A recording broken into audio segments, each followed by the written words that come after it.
Hi, my name is Chris Crone, and what I want to do right now for the next few minutes is I want to talk about real estate and market cycles, because real estate moves very different than the stock market. It moves different than a lot of other cycles, and I'm going to draw us a picture here, and I'm going to illustrate some principles. And I got to tell you something. The reason why I'm doing this is that there's a lot of people that want to know, Chris, you buy a lot of real estate, you help a lot of people buy real estate, but when really is the best time to be buying real estate?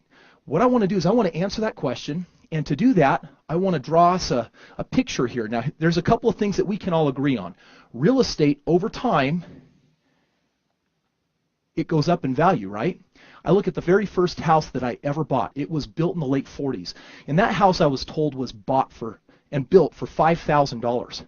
I don't know what a house like that would have been built for at turn of the century, but I'm guessing maybe $100 or something. Today, houses, the median, they sell for a couple $100,000. So one thing we know about real estate and inflation, because population is pushing up on the market, is that real estate inflates and it grows in value over time. This is one of the things that makes it a really great investment, especially in a really challenging economy, because hard assets go up in value. And real estate is a hard asset. Now, we also know that real estate does not move in these perfect linear movements like that. In fact, the real estate market might better be represented like this, which means that there's high points in the market and there's low points in the market, but otherwise we have a moving median of homes that generally increase in value. Now, one of the principles of REIC is that we always purchase our homes under value. In fact, you can draw a line here and see that when you read my book, The Straight Path to Real Estate Wealth, that we're always talking about buying at discounts, significant discounts. I want to talk about this market, and the first concept that I want to introduce that you can do some research on is I want to talk about the K-wave cycle. I want to talk about the Kondratiev cycle. And what that cycle is that you research, and what it substantiates is that real estate moves in seasons. And just like there are 4 seasons, there are 4 seasons in real estate. And we can see these seasons right here. We've got winter, spring, summer, and fall. And if we actually look at an entire market cycle, we can break it up right here. Do you see those 4 moving pieces? Now, the exciting thing about the way real estate moves versus the stock market is that it moves predictably. It moves with trends. And so one of the things that you'll find is that real estate doesn't move from spring to winter. What it does, and sometimes you have shorter seasons and sometimes you have longer seasons, but it generally always moves from winter to spring to summer to fall, and that cycle repeats itself. Now, right here we can see this is the low point in the market. We can also see that this is the high point in the market.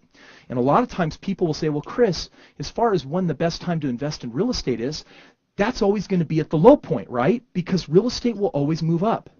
One of my principles in real estate investing is that if your strategy depends on market appreciation, then you have a flawed strategy. Why? Because it's not always going to work. You better be really good at reading the markets and the trends and the way real estate moves, because if you get it wrong and everything is based on appreciation, what happened 5 years ago? We're going to talk in a moment about investors. There are different types. There's expert investors, there's novice real estate investors, we've got skeptical investors, and we've got pessimists. We're going to talk about all 4 of those in a moment. But first, let's get back to one of the principles of Strongbrook REIC, which is a principle that comes directly from Warren Buffett. Now, Warren Buffett is a very successful businessman, and if you read his book, he talks about buying with margin, and he talks about basically getting a discount. In fact, the greater the discount, the greater margin of safety you've created. REIC is committed for its own portfolio and for its clients in buying real estate here. So if this is the market, which I'll just put that on here, then I'm going to label this one Strongbrook REIC, which is if we can create a margin, sometimes we buy homes at a 15 or a 20% discount, that represents a margin of safety that helps insulate us when the market is moving. Because have you ever heard the term real estate bubble? I'll show you exactly where that is. In fact, what does this look like to you? That looks like a bubble, doesn't it? What that means is that if this is the trailing and this is the moving median, then what we know about real estate is that sometimes the homes inflate over that median, and then they course correct down into the winter and the spring, and down here you have the trough, or you have the low point in the market.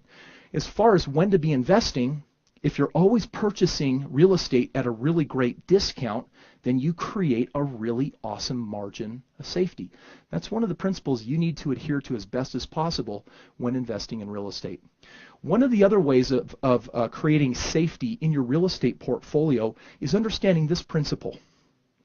If we're buying significantly below the market, which you can see represented by this market line and this REIC line. And by the way, this drawing is for illustrative purposes. It's obviously grossly inaccurate. This is for the purpose of teaching principles. What you're going to see is this bubble represents what I call pseudo-equity or fake equity, because the market has to correct. It's not very real. Likewise, down here we have what I call unsubstantiated equity. Right now we're going into markets, and we call them our hot markets, and we're buying real estate significantly below the rebuild. But because the market is re-emerging and coming back, and because the value of a property is discerned by an appraisal, which talks about what things were selling for 6 or 12 months ago, what does that mean? That means that in a re-emerging market, we often can't substantiate the equity that actually exists in a property, and only time will tell. So, with all of those different factors, this is the last principle that I want to share with you. I want to talk about when people invest in real estate. And I'm going to ask you a question. When you look at this scale, where do you think the experts like to get in if part of their strategy is gaining value on their investments by appreciation? The low in the market, right? No one has a crystal ball of knowing when that is. But right now, my guess is that in a lot of these hot markets, we've already seen the low. How do we know that? Because those markets are already coming back. Sometimes people like to ask, but what if there's going to be another drop in the market? That's what the stock market does. Real estate in general, with the K-wave cycle, says we move from winter to spring to summer to fall. It moves very slow. I really love the predictability of real estate because we have history and trends that teach us a lot. If you look up the curves, and if you look up the graphs on GDP and how it moves with real estate, it's going to teach you a lot about where we are right now. Now, we talk about 4 different kinds of investors, and I'll call them our expert, our novice, and our skeptic, and our pessimist. And what I want to do is I want to illustrate that here on the graph, and I'm going to use this red color here to represent when do most people invest. We already pinpointed that the bottom of the market is the most intelligent way to get some of the most obvious discounts, some of the best discounts over time. Who's buying here, do you think? Do you think it's the skeptics or the experts? This is when the experts are getting involved. They're buying real estate here because they know with their strategy plus appreciation over time that you stand to gain the most here with the predictability in real estate. So, however, do you have the most amount of investors interested in real estate investing or the least? You have the least. Only the experts are out there doing it. So over time, as the market goes up in value, do you think more people get involved? Yes, we actually saw this before we even created Strongbrook REIC, and we're buying all sorts of houses as we experienced the last turning point in the market and now the bottom and the slow move forward. So I would actually draw it like this. And this represents the population of investors that are getting involved. And I'll show you, this is roughly where the experts are getting involved. This is roughly when your novice investors are getting involved. This is when you have a tremendous number of people. These are your skeptics. Those are the people that said, man, we've been watching and seeing all these other people make money in real estate. Maybe we should jump in.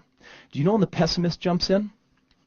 They jump in generally right here at the height of the market.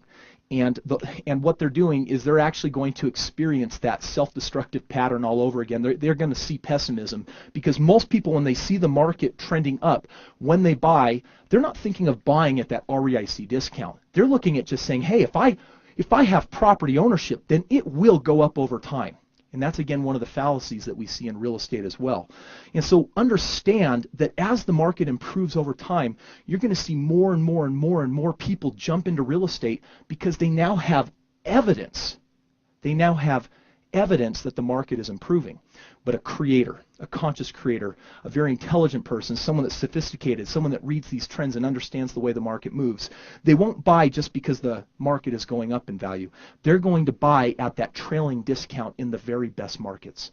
Friends, that's what I wanted to share with you on market cycles. If you want to know my answer to the question of when should a person be investing, always. You just got to understand these principles and invest the right way. Because when we helped hundreds of our clients purchase at the peak of the last market, we were able to create and insulate them from a lot of the drama that happened in the market. We created protection for them. How do we do that? Because of our strategy and understanding cash flow and holding on to that property and not necessarily needing to sell.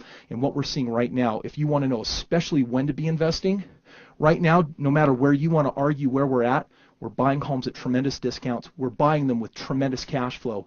And my advice for anyone is to consider looking at real estate. Come to understand these trends, and if it makes sense, get involved. Thank you.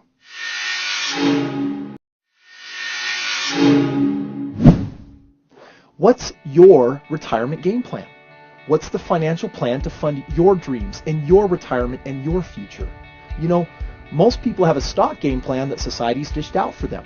Go to college, get a degree, put money in savings, a 401k, an IRA, work on paying down the house, and then they hope it works. Why are so many Americans failing with society's financial game plan? Think about this. Does your 401k pay you a monthly residual income? How about your IRA? What about the equity in your home? The truth is that while the wealthy are really good about getting their money to work for them, most people are not. Then people find out about real estate. Real estate done right can make you a fortune, and that leads people every day to get on the 30-year plan. You know, buy a rental, hold it for 30 years, rehab it every few years, and hopefully after 30 years, have it paid off. How many of you are looking for a 30-year plan? And will 1, 2, or 3 paid off homes be enough? Probably not, if you're even just trying to replace and supplement your income for retirement. Let me share with you a company called Strongbrook REIC that has a 5 to 10 year realistic game plan to help you fund your dreams, fund your retirement, and fund your future. We call it the Strongbrook REIC difference. You see, the purpose of having a game plan with Strongbrook REIC is not for you to become the investor doing all the work, nor is it for you to go out and buy X number of properties. The purpose is to help you achieve your goal, your 5 to 10 year cash flow goal, so your money can support your retirement, your dreams, and your future. A Strongbrook REIC game plan is your gateway to freedom, and the start to your game plan is a free gift. The person that shared this video has access to your free Strongbrook REIC game plan. This free gift will show you step by step how to get where you want to go, regardless of where you're at today. Speak with the person that shared this video with you and request your free game plan today.